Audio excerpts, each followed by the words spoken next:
यहाँ से सब जाएंगे, करेंगे, सब जाएंगे यहाँ से।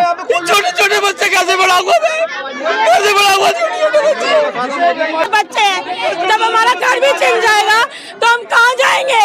हमें हमारा घर छीन रहा है, हमारा रोजगार छीन रहा है, हमारा घर, रोजगार, मकान सब। पढ़ाई कैसे होगी? हमारा व्यापार बचा दो, हमारा व्यापार बचा दो, हमारा व्यापार बचा दो, हमारा व्यापार बचा दो। भाजपाई समर्थकों का, अंकल्स का, आंटीज का उतरा नमो भूत, बुलडोजर की पड़ी ऐसी मार, फिर मोदी जी को गालियों से कर दिया तार तार। जी हाँ दोस्तों, आज की यही ताजा खबर है और काफी बड़ी खबर है। जिस बुलडोजर पर भारतीय जनता पार्टी को वोट देने वाली जनता बहुत खुश होती थी, इस न्याय को बहुत बेहतरीन मानती थी, क्योंकि ये बुलडोजर दूसरे समुदायों पर चल रहा था, उसके लोगों पर चल रहा था, उसके घरों पर चल रहा था। हर बात का जवाब घर तोड़ कर दिया जा रहा था। कुछ ना करो तब भी लोगों का घर टूट रहा था, मगर फर्क इतना था कि अल्पसंख्यक समाज इस बर्बरता से जूझ रहा था और ये सब देखकर योगी की, मोदी की, भारतीय जनता पार्टी की बहुत ज्यादा तरफदारी की जा रही थी।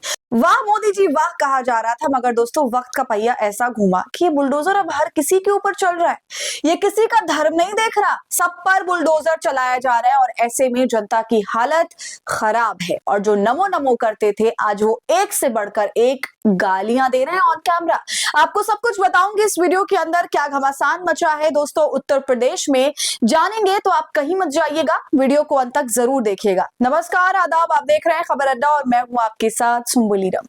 वीडियो शुरू करने से पहले छोटी सी अपील, आप हमारी आजाद पत्रकारिता को पसंद करते हैं और चाहते हैं हम इसी तरह सत्ता से सवाल करें, गोदी मीडिया का सच आपको बताएं, तो हमें आपसे आर्थिक सपोर्ट की जरूरत है। आप स्क्रीन पर दिए क्यूआर कोड या फिर यूपीआई आईडी के जरिए हमारी मदद कर सकते हैं।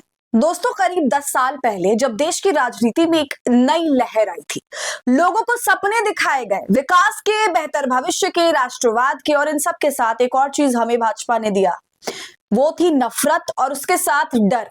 इन दोनों का मिश्रण आज हमारे देश को खा रहा है। एक अलग ही माहौल है अब हमारे देश का। डर ये कि अगर हम नहीं आए तो तुम्हारा क्या होगा, डर ये कि तुम खतरे में हो।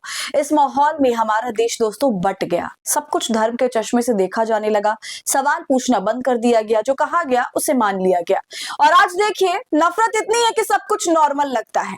मगर जो लोग इस इल्यूजन में थे कि हमारे साथ कुछ नहीं होगा, बाकियों के साथ जो होना है हो जाए, ऐसे लोगों को झटका बीते साल से लगातार लग रहा है और आज भी दोस्तों वही हो रहा है। जगह है दोस्तों उत्तर प्रदेश का मेरठ, सेंट्रल मार्केट। मेरठ का सेंट्रल मार्केट, करीब 1500 दुकानों पर बुलडोजर चलाने की तैयारी।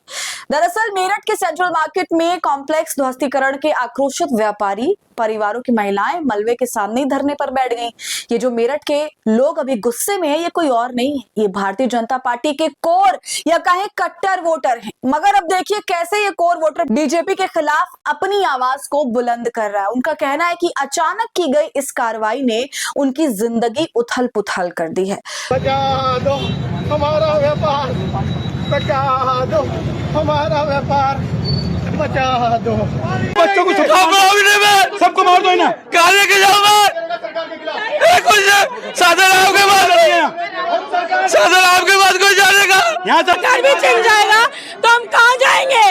हमें हमारा घर छीन रहा है, हमारा रोजगार छीन रहा है। शुक्रवार को 22 व्यापारियों ने परिवार सहित सड़क पर टेंट लगाकर धरना शुरू कर दिया, जिससे पूरे क्षेत्र में तनाव का माहौल बन गया। इस बुलडोजर एक्शन पर लोगों का साफ कहना है कि एक समय पर हम बीजेपी के लिए दूसरों से लड़ते थे, उनको वोट दिया, योगी जी को वोट दिया, लेकिन योगी और मोदी ने मिलकर हमारे घर को, दुकान को तोड़ दिया। ये सारी बातें कही गई हैं उनकी तरफ से। वो लोग जो इस समय बुलडोजर एक्शन से परेशान हैं, यूपी के मेरठ में सेंट्रल मार्केट के एक नाराज व्यापारी का गुस्सा दोस्तों, ये मार्केट जिसे बीजेपी के वफादारों का दबदबा माना जाता था, 2025 के सुप्रीम कोर्ट के आदेश के बाद गिराए जाने का सामना कर रहा है। और अब जब बुलडोजर की कार्रवाई हो रही है तो बीजेपी के अपने ही वोटर उनके मंत्री को सुअर कह रहे हैं, उनका नाम लेकर रो रहे हैं। अब प्रशासन क्या कहता है कि ये अवैध निर्माण है, नगर निगम की जमीन पर अतिक्रमण है, ट्रैफिक और सुरक्षा के लिए हटाना जरूरी है। कागजों में तो भाई सब कुछ सही लग रहा है, क्योंकि कानून की भाषा में कोई भावना तो होती नहीं है, वहां पर सिर्फ नियम होते हैं। लेकिन जरा जमीन पर तो आइए, वही दुकानदार जो सालों से दुकान चला रहे थे, जो हर महीने टैक्स दे रहे थे, जिनके पास लाइसेंस था, आज अचानक अवैध हो गया। वही दुकानदार जिनकी दुकान की वजह से घर चलता था उनका, अब वो दुकान गंवाने पर मजबूर हो चुके हैं। तो सवाल तो उठता है कि अगर ये सभी अवैध थे तो इतने सालों तक वैध कैसे रहे, इस पर किसी की नजर कैसे नहीं पड़ी? जब ये सब कुछ इजाजत के तहत हुआ है तो किसने दी ये इजाजत? और अगर गलती सिस्टम की थी तो सजा सिर्फ आम जनता ही क्यों झेल रही है? और सबसे बड़ा सवाल, अगर हटाना जरूरी भी है तो क्या उनके कॉम्पनसेशन की कोई योजना है या फिर बुलडोजर ही एकमात्र रास्ता दिया गया है? एक व्यापारी का व्यापार छिन जाए, बदले में उसको कुछ ना दिया जाए तो उसकी जिंदगी में तो उथल पुथल मचेगी दोस्तों। यहाँ तो जनता वैसे भी लाखों करोड़ों की तादाद में बेरोजगार बैठी है, ऐसे में लोग और बेरोजगार हो जाए, इससे बुरा और क्या ही हो सकता है?